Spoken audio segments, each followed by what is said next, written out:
Within the past century, Earth's temperature has increased by 1.4 degrees Fahrenheit. Changes in the climate has affected our health, environment and economy.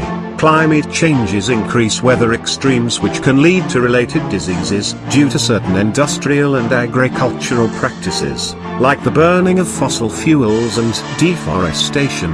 Our human consumption will cause our greenhouse gas emissions to increase. In fact, the United States contains only 5% of the world's populations, but contributes over 20% of the world's carbon emissions. As population increases, so will our world's climate, causing many destructive effects.